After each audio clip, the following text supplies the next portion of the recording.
No title. Here we go. Good morning, everyone. Welcome to a little behind the scenes action. Today we're just coming to you real casual this morning. I'm reporting to you live from our wannabe recording studio in our office, and Hannah is going to be reporting to us from Holland, Michigan. And I wish I knew how many miles away that was, but I don't. It's a lot. It's a lot of miles. It's for sure over 1,200 miles away. Yeah. So this morning we've got our tea. I have a peppermint tea, my go-to. Hannah is an Earl Grey lover. She's got her tea. Paris coffee. And so we're really just gonna sip our tea. We're gonna spill some tea on what is working on social media today. We have just a few things we wanted to talk about. Things that we've noticed are working pretty well for our clients here recently, and some tactics and strategies that we just wanted to impart to you guys. So we're so excited for that. If at any point you have questions, please let us know. I need to pull it up on my phone so I can look at that. But ugly mug marketing, that's us. Ooh, let me turn that down. Bobby's watching. Hello, Bobby. Bobby's in our 6 weeks to social success course, so we'll probably see him tomorrow morning. Yep. So cool. We got some people on here. Good morning, everyone. Let us know what you're sipping on. If you're sipping tea, Yeah, let us know in the comments if you're a coffee drinker or if you are a tea drinker. Yeah. Because it's not that Lydia and I, it's not that I don't drink coffee. Lydia, do you drink coffee? I know Colton really likes coffee. I probably drink a type of coffee like once a month. Okay. I like it, but I'm one of those, it messes with my tummy. So I stay stuff, you know? Yep. I like the way coffee tastes. So it's not that I'm the person that's like, ew, no, it doesn't taste good. Like, no, I have a mature palate, everyone, okay? Well, Wesley and I just finished watching this amazing show on Apple TV, which if you do not have Apple TV, I think if you just buy a new Apple device, you get like Apple TV for free for a year. I have no idea how much it is. We're just mooching off of it because we bought an iPad. But we just finished watching this hilarious show called Ted Lasso. And it is about this like D2 football coach who gets hired to go be the manager of this like premier soccer league in England. And the first episode, the lady offers him tea and he goes, and he's like, yeah, sure. And then he takes a sip. He goes, you know, I always thought tea was just going to taste like brown water. Turns out it does. No, thank you. And I was like, and now that I'm drinking it, I'm like, wow, this just kind of tastes like brown water. Yeah. Delicious. Yeah. Bobby said he drinks black coffee every day, but he roasts his own coffee. Okay, that's like... Okay, Bobby's so fancy. Flexing on us. Angela, did you finish the class? So we are in the middle, well, not even yet to the middle of our 6 weeks to social success course. We'll be teaching week 2, and it's been going really well, so we're excited for it. Yes. Hannah, I introduced us. Why don't you just start us off? Tell us one thing that you have noticed that has been working really well for one of your clients on social media. What you got? Yeah, so one thing, and we always are talking about lead generation, but that is probably one of my most favorite campaigns because it's the one that I can see like the most instant gratification from. But if it's not nurtured the right way, it's not going to be the one that actually leads you to the most results.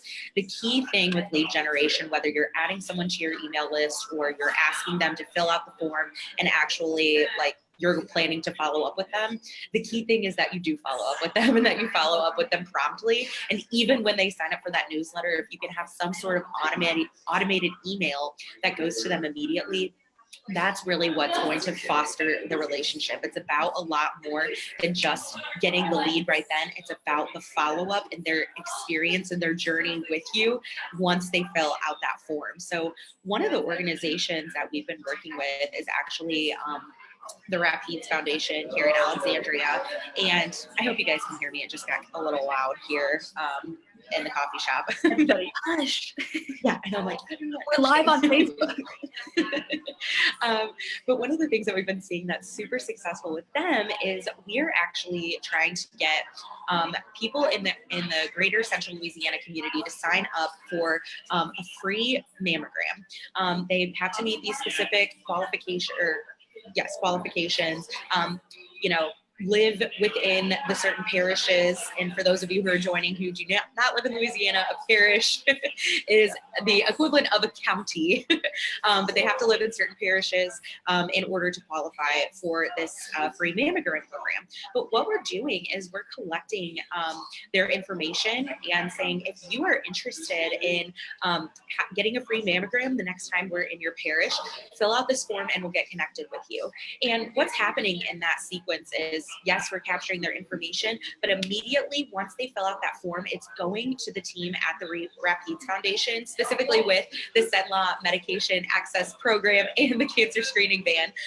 But that information is getting sent directly to them. And once Kayla over there on their team gets that, she immediately follows up with those people. Hey, we just saw you filled out our form on Facebook to schedule a free mammogram. We'd love to help you get that scheduled. Here's when we're going to be in your parish, and here's some additional information and qualifications just to make sure you meet those. So it really is about the follow up with it. You can't just expect these people to fill out this form and then you call them a week later and for them to remember it. It's Facebook, and our attention span is so quick. They fill that out, and then 2 days later they may forget that they even filled it out. So you have to follow up. But that is working incredibly well. We are getting leads at less than $2 a lead right now. And we've had over 111 people at this point fill out that form for a free mammogram. Yeah, and the thing with lead generation is it's for nonprofits too. It's for programs like this. It's not just for people who are in the business of making money, which is a great thing too. It can work in all kinds of different industries. Lydia, I know you've been doing lead gen too for some of your clients. Do you want to talk about the success that you've been seeing and kind of what's working for you? Yeah, let me think. Well, I mean, even before we actually got on live for everyone, me and Hannah were just kind of chatting, and we've chatted about this before as well, but the idea too that and I think this is probably especially true for pages with a little bit of a larger following, more so than I don't want to put a number on it, but people with a little bit more than the average small business page probably. But the idea, I'll throw a number out there. Throw a number on them. 2,000. That's probably a good number. A page with 2,000 or more likes on it, we've seen that if we're targeting just page likes, and even if we're feeling crazy, we could do friends of page likes. And then the other one we like to use is, wait, what is it? I'm blanking. Friends of page likes and a lookalike audience of your page likes. That's a pretty good one that we've used before too. Just because if you haven't already, I mean, a great example would be like if you're getting people to sign up for an email newsletter, those people are already interested in your content, your brand, whatever. And so it's usually that group is where we're going to see the cheapest cost per lead, just because we know that they're already interested, they're already captivated, and Facebook knows that too, so it's gonna push it a little bit easier to those people as well. So that's something that we've seen before. I'm trying to think of some other clients.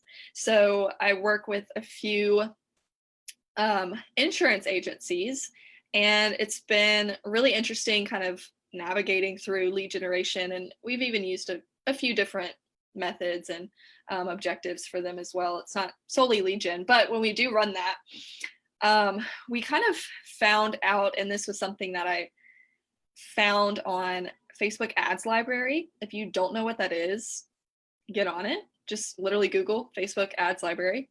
Basically, you can search any page, and it used to be set up where you had to like search for a page name, but now they've released us from that, which is great, and you can just search for like terms. So it's kind of like Google, but for Facebook ads. So it's really cool. Me and Hannah could probably stay on it for like literally 8 hours of our workday.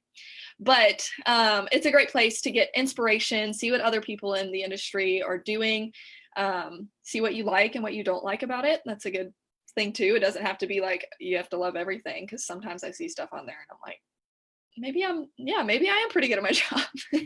But anyways, I was looking at some other examples of insurance agencies and how they were portraying themselves on their Facebook ads. And I really liked one Pages. I don't even remember the name now, but it was just like a really silly image. And I showed it to Hannah too, and we kind of mocked it a little bit with a client of ours. Not exactly, but pretty similar. But it was just something super cheesy, and it was like one square photo, but it was like two photos next to each other. The one on the left was somebody that looked like super dramatically depressed, and they're like crying or something, and it's like black and white, and said something on the bottom of that photo that was like old rate, this much a month, like $150 a month.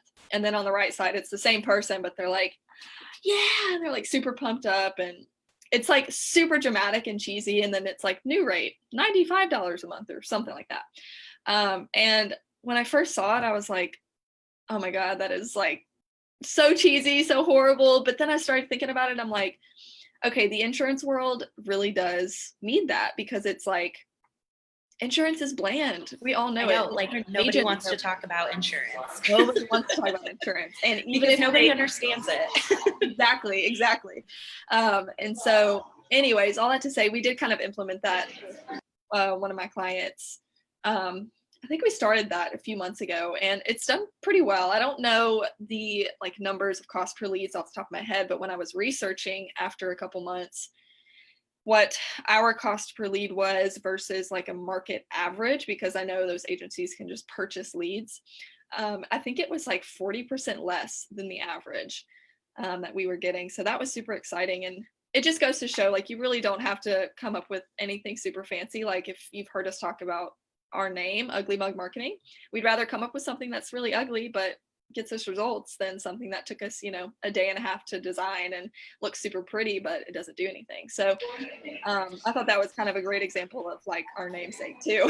So that was one thing that I really liked. Yeah. So on the topic of having like that $2,000 or $2,500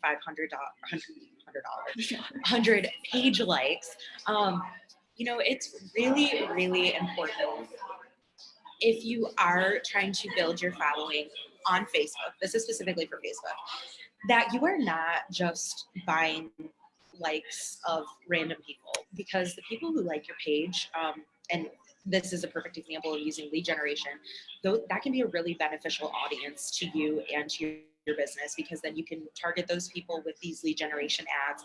But another powerful audience that Lydia did mention too is friends of likes.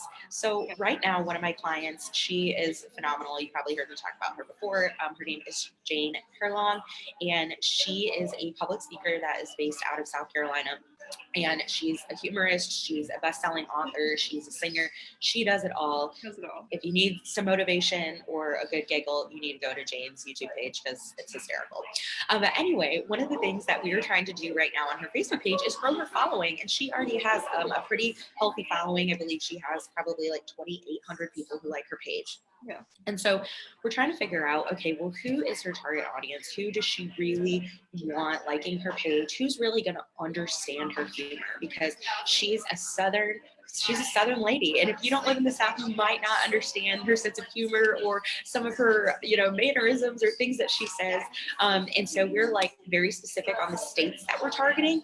But another tool that we've been using is friends of likes, like I just mentioned. So in order to grow her following right now, we're running a like campaign to people who are friends of people who like her page that live in North Carolina, South Carolina, Georgia, Mississippi, Alabama, Louisiana, and Arkansas, because those are the people we know that's her, and I also think Tennessee and Kentucky.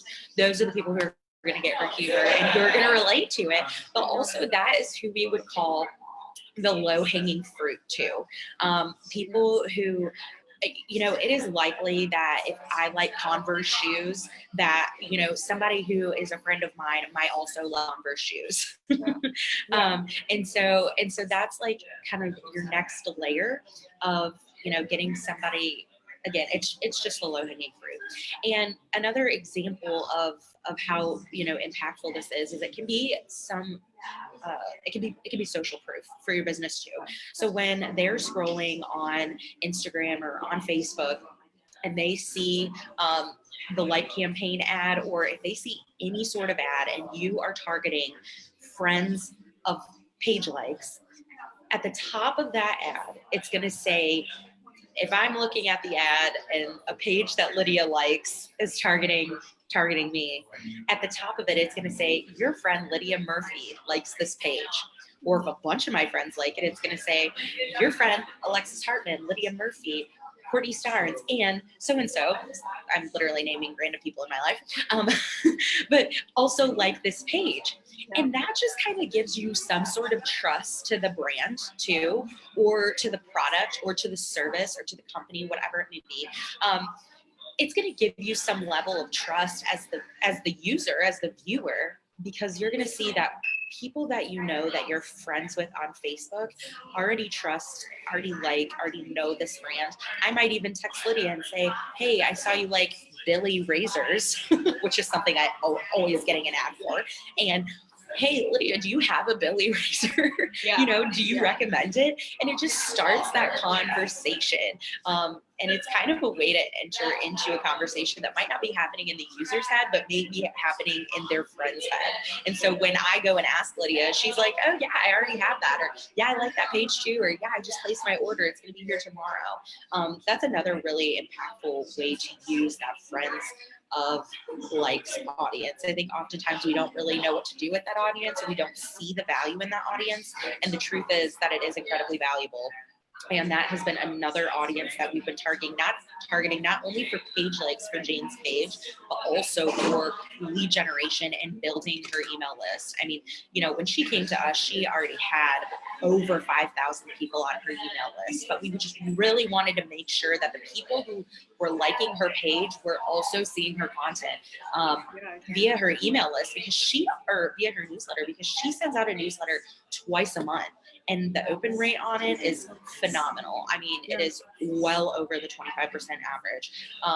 And so, yeah, I'll stop rambling about that. Yeah, I was thinking too, though, about the friends of page likes. I think what also makes it really powerful is it's inherently and so easily going to give you such a large audience of people, even if, like, let's say you have 100 page likes, which to a lot of people, it's like, that's not really a whole lot for a business Facebook page, but I don't know the average. Let's just say, I would assume a low end average of the amount of friends someone has on Facebook could be like 200 to 300. I think I have like 500, but I'm one of those. It's like, I rarely send a friend request.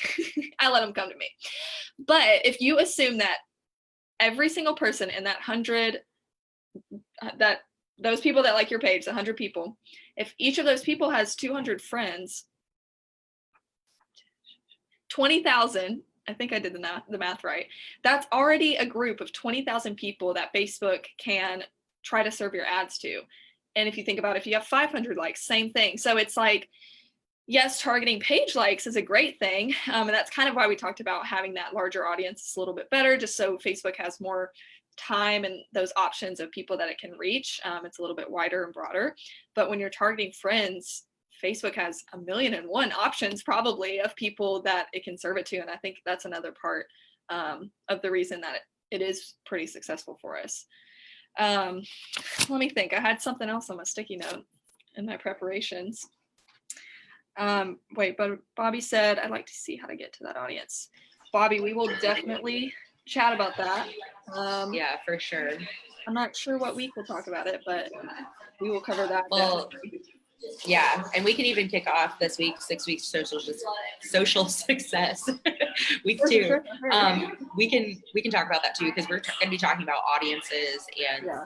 all of that, so we can touch on that. And for those of you who don't know, we do have a course called 6 Weeks to Social Success. It kicked off. We have a small, intimate group of people who are meeting every single week to learn directly from Lydia and I about Facebook marketing and how to run Facebook ads. If you want to get in on it, honestly, it's not too late, because we are recording every single week, so you can go back and watch previous recordings.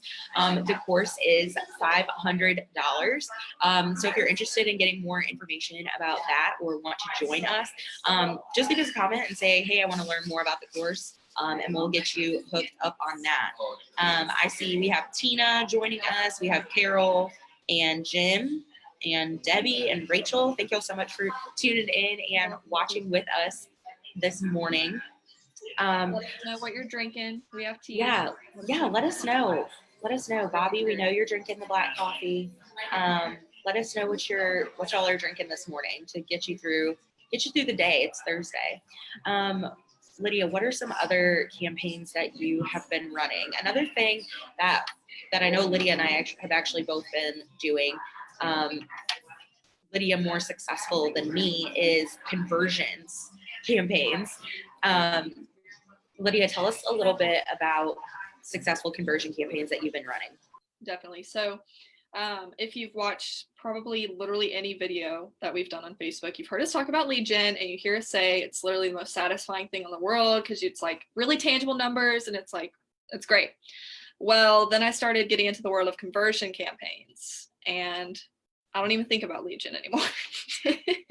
Just kidding. No, but She really, was like, I broke up with lead gen and I'm here for the conversion campaigns. So let me tell you why. Conversion campaigns, these are definitely, oh, Ralph's with us. Hello, Ralph. Ralph's also in our course. He said he's drinking water. He's more healthy than we are. I had water this morning, so. But what was I saying? So basically, conversion campaigns are really, at least the way that I'm utilizing them, the most beneficial for like e-commerce businesses or stores, people who are selling goods on a website.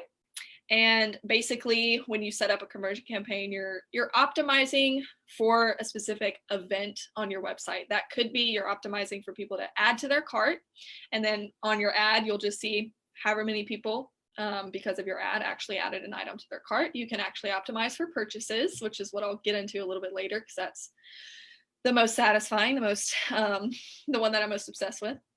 You can optimize for just people to view a page on your website, initiate checkout. There are a bunch of events on the Facebook pixel that you can optimize for. But talking about purchases, and I actually made a Facebook post on our Ugly Mug page where I talked a little bit about this whole scenario a little bit in detail. So if you want to go and read that, and I do talk about how I set up the columns in Ads Manager to actually see these numbers and metrics, because it's not a default setting.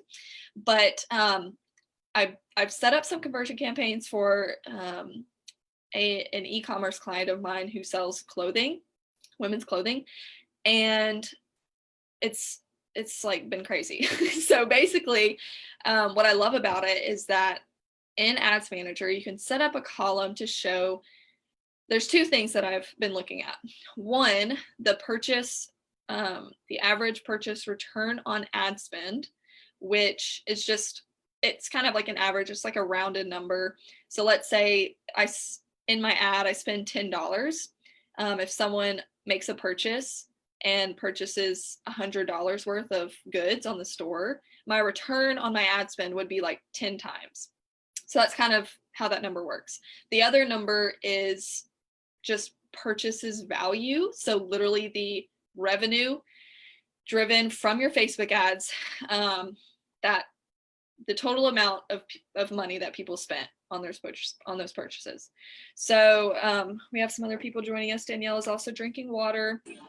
Gosh, all these healthy people. Oh, I'm like, let me not take a sip. Oh my gosh. I think tea's better than coffee though. So true, because like I said earlier, tea is just brown water, so it's fine. Exactly.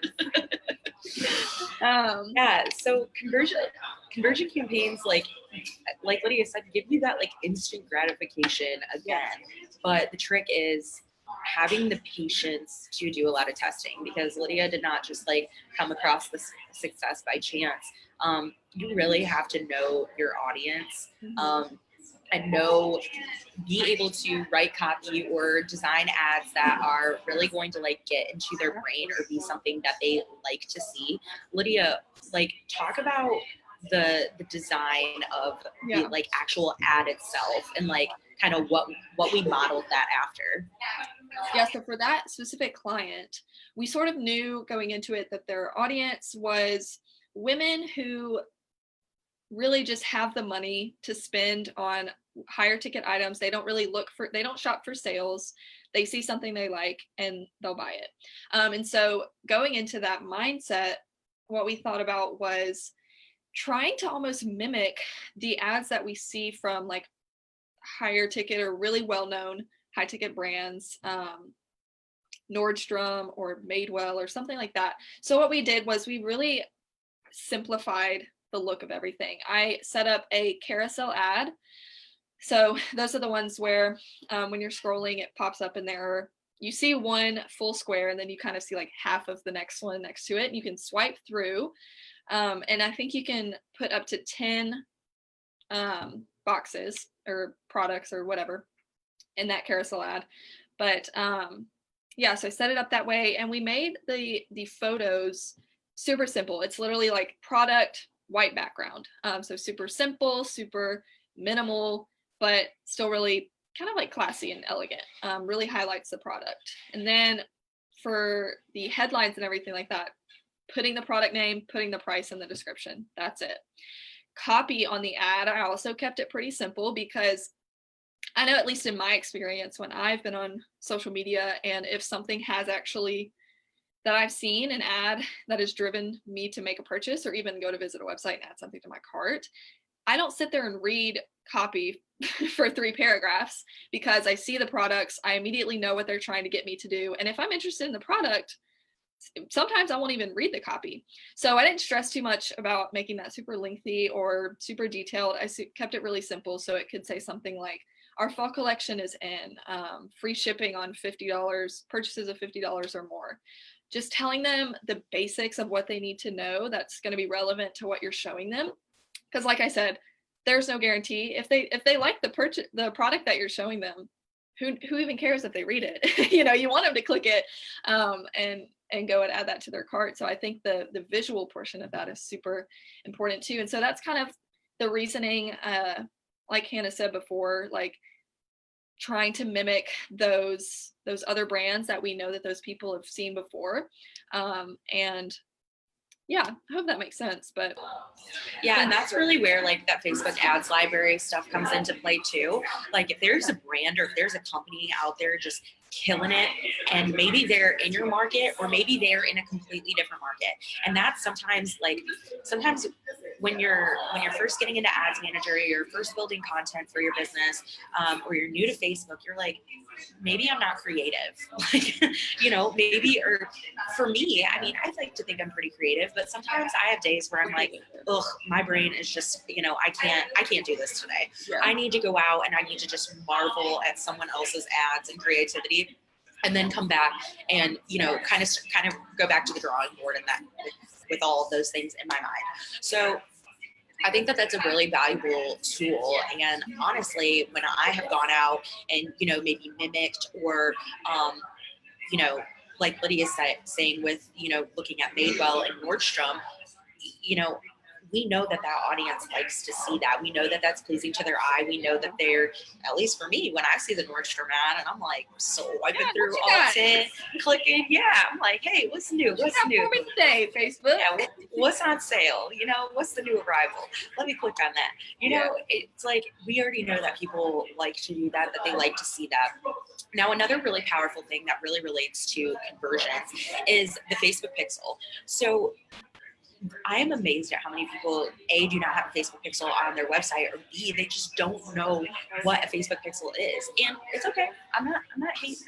But I think it's important that you know what a pixel is and know the benefit that it can have to your business. So essentially, a Facebook pixel is a piece of coding that you can add to your website You do not have to have an e-commerce website. You can have a website where it's just general information about your page. Maybe it's just a one-page website. It doesn't matter.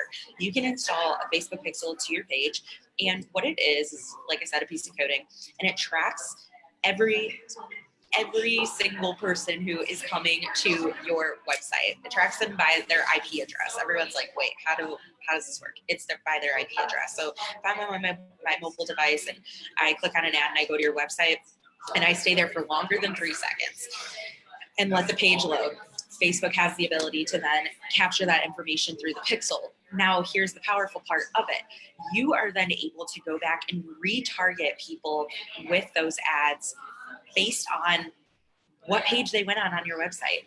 If you know that they went to the Learn More page, or if they went to the Shop Now page and they looked at a specific shirt, you can go back and retarget them with an ad for that shirt, or for the pants that go along with that shirt, or the shoes that were also in the photo with that shirt.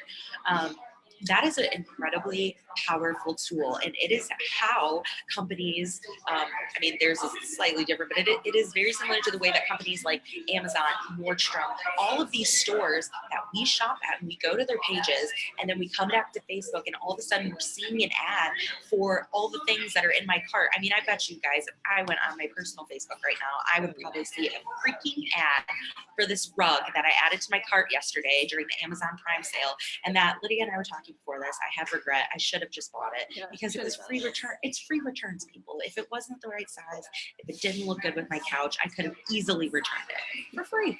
I'm having regret. Okay, but I bet you that I would see an ad, if I scrolled long enough on Facebook, I would see an ad for that rug. And then I would click back, and I probably would have gone back and added that to my cart. Okay, so you can do that for your business too. It's not just for big brands. It's for people who have 10,000 landing page views a day or clicks to their website. And it's for people who have 10 people visiting their website a day, or even 5 people. The information and knowing who that person is that actually wants to come to your website and wants to learn more information, that's invaluable to you and your business. And then Lydia talked about lookalike audiences earlier. You can then go and create a lookalike audience of that website traffic, or people who purchased within a certain time frame, because those are your most valuable.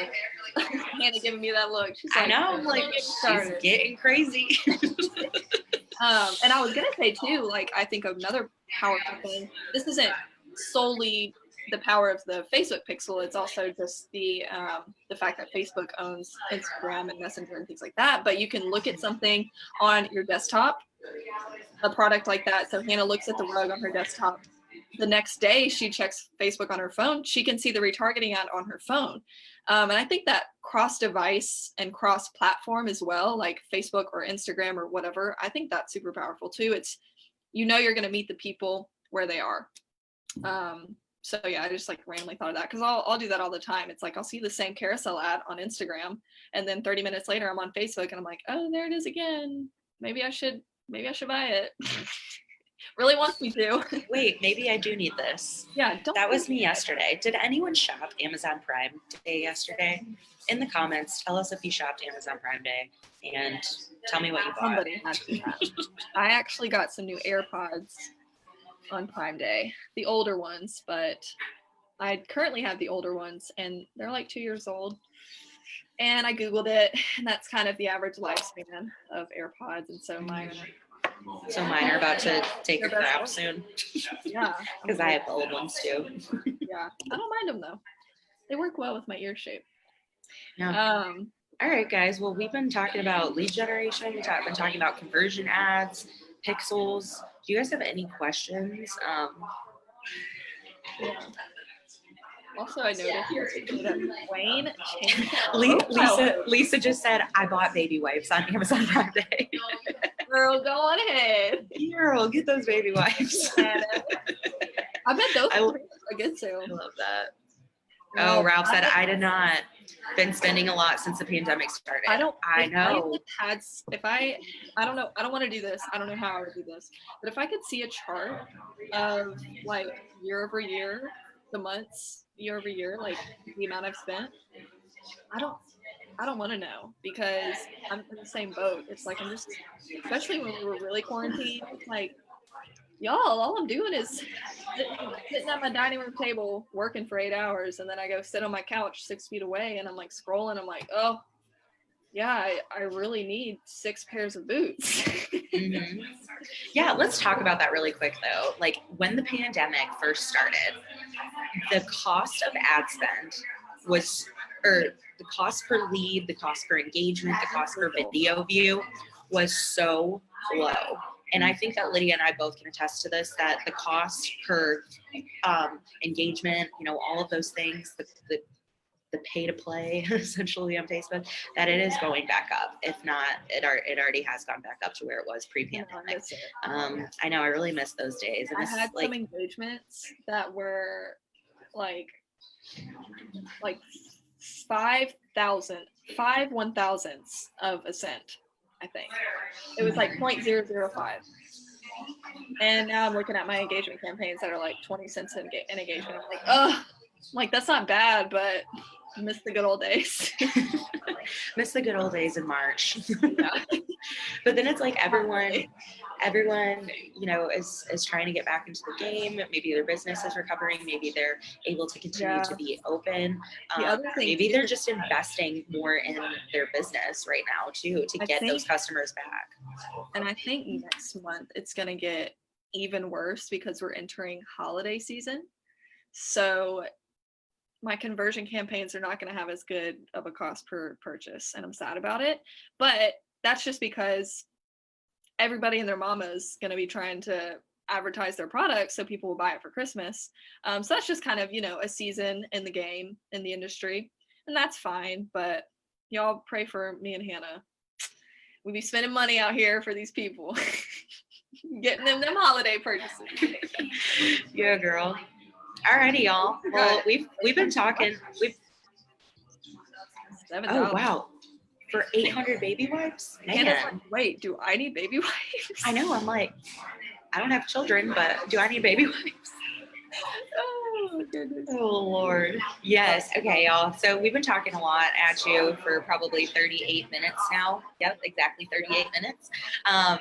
So if you have any questions on anything that we have talked about today, how to find a lookalike audience, where the lookalike audience is in Ads Manager, how to target people who are friends of people who like your page. We talked about the value of those audiences and how well those are working for both of us in multiple different types of campaigns, different campaign objectives. Of course, we talked about lead generation, but again, you have to follow up with those people. That is the key part to success with lead generation in any industry, that immediate follow-up with them and not just letting those people sign up and getting their information and then not following up with them for, 2+ days. Of course, you can't follow up with them on the weekend usually when you're in business, but really next business day is when those people need to find information or hear more information or hear back from you. I think that's super important. I think Hannah Broom, I don't know if her client still does this, but I know a few months back, she was telling me about it, but she had a client they were running a lot of lead gen for, and that company had a rule. I don't know if it's Hannah's idea or the clients or whatever, but it's like the people that were supposed to reach out to these people who filled out a lead gen form, like it was their job. They had to reach out to those people at least or up to 3 times. If they didn't, like if they called them, they didn't get a phone call answer, call them again the next day. If they don't answer that, call them again the next day. They're like trying at least 3 times to connect those people. I think that's important too, because people have busy lives, and so yes, they could have filled out a form, and if that's your point of contact, if you're supposed to be calling them, I would not even be surprised if 1 out of every 10 people that you call is even going to answer that, because who knows what they're actually doing at that time. Leaving them a voicemail, if they don't answer you, call them again the next day at a different time. Yeah, that was just something I randomly thought of, and I was like, wow, that's actually pretty like a good strategy to make sure that these people are having those multiple customers. Yeah, I think that's really important too for people who it's like they've never heard of your brand before. It's essentially like cold calling. Like you can't expect that they're going to fill out that form and then you're going to call them and they're going to answer right away. It might take a few calls. One of the companies that we work with is a heating and air conditioning company. they have locations all over, but it's interesting to see, obviously they have different managers at all of these different locations, and we're constantly sending them, pretty cold leads, or maybe people who've heard of the brand before. We're creating lookalike audiences and retargeting their website traffic and all of that. But it's essentially for a $69 AC unit tune-up. And there are stores and locations that have really great success on converting that from a lead into an actual customer. And it's been super valuable to their business. But we have others who they call once and then they give up. And you just, like I said, you just cannot do that, because it's interesting. We had a location who got 25 leads. I'm kind of making these numbers up a little bit, but it was around 25 leads. And another location only got 11 leads. The location with 11 leads, she was persistent, and she booked every single one of those appointments of those leads who came in that month. Well, then the people who had 25 leads, I think they booked maybe just a handful of them. And so you have to be persistent when someone is scheduling an appointment for your services, or if you're in consulting, or if you're a realtor. Ralph, who's joining us here today, he's in our 6 weeks to social success course, and he is a realtor in Virginia. And so that would be something for him too. Like if somebody fills out a lead generation form to learn more about a house that he has available, or they're looking to sell their home and they want him to be their realtor, or they're interested in hearing more about why they should choose him, you have to be persistent with people, because you're not going to convert them. You can't just expect for them to remember and for them to come crawling to you. You kind of got to meet them halfway. All righty. Katrina just joined us. Katrina. Guys, if you're local, we have a pop-up at the Vibe today, 4 p.m. to 7 p.m. Addie's Boutique is going to be there. I'm super excited to go see what Brandy's got. She actually posted a shirt this morning on her Instagram, and I really liked it, and so I hope it's there so I can so that you can buy it. Yeah, Katrina, I need to give you a call today, Katrina. Expect a phone call from me later so we can talk. You guys are local to Central Louisiana. Gosh, the Vibe is such a cool place. It is a co-working space. So if you just need to even get out of your office a couple times a week, or if you are working from home and you're sick of it because you don't have an official office, Vibe is seriously a great place just to go and kind of drop in every now and then, or get a membership. You can rent a desk there. You can get a private office. It's really, really cool. I'm actually going to be moving to North Carolina next week. I'm heading to Raleigh, guys, and I'm going to be joining a co-working space there at this really awesome food hall that also happens to have tacos, which may or may not have been a convincing factor in me choosing this co-working space. Wait, you said a food mall? What'd you say? It's in a food hall. So they have all kinds of different restaurants and stuff in this old abandoned warehouse that they converted into this really cool they have a really good bagel place in there called Benchwarmers. They have dank burritos, which they have really good burritos and tacos. They have a stir fry Asian cuisine place. Yeah, Hannah has been excited. visiting. She started working remotely. She's been coming back once a month for a few days. But now I'm feeling once you move, we may have to switch roles. I'll give you a break.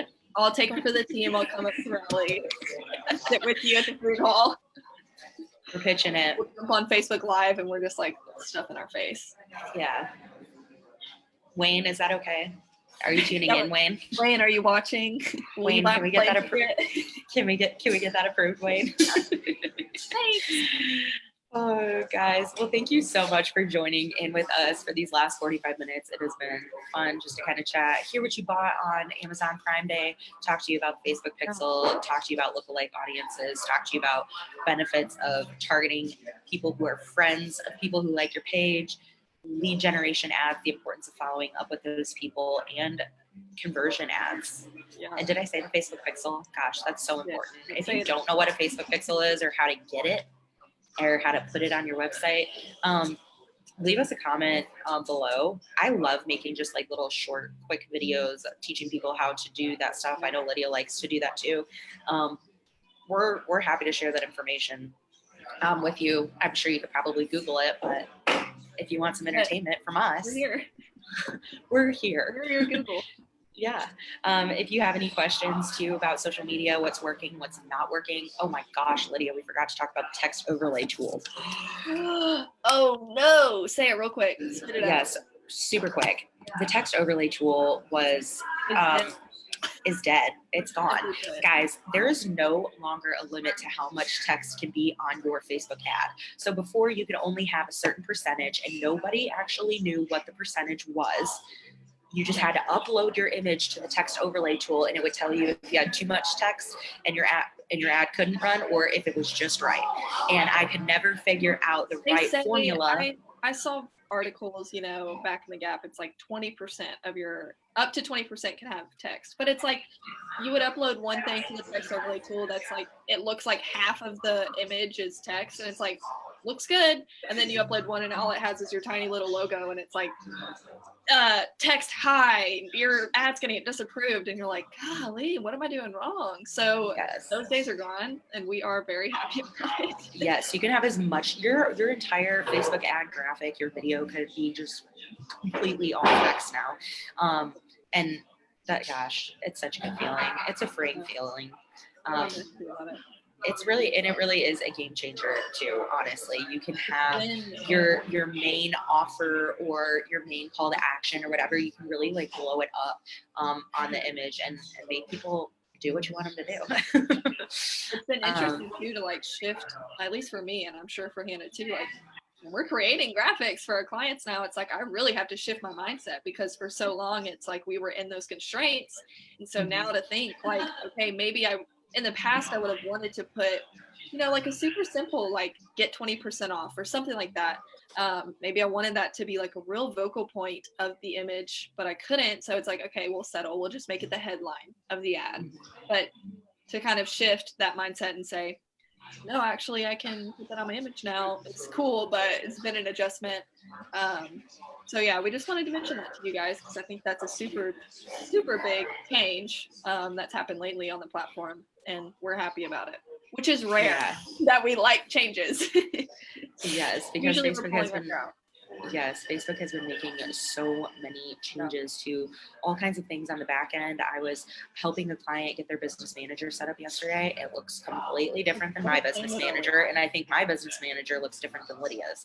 So, you know, Facebook is always changing, and if you're not in it every single day, it is really hard to keep up with all of the things, all the beta tests and different things that they're doing. So, you know, if you have questions, if something changed on you and you're just not sure where to go or even where to click to change your profile picture or to set up away messages on the back end of your page, let us know. Again, we are more than happy to help you with any of those things. We really just always strive to be a resource here to our friends that join us on Facebook Live and DM us.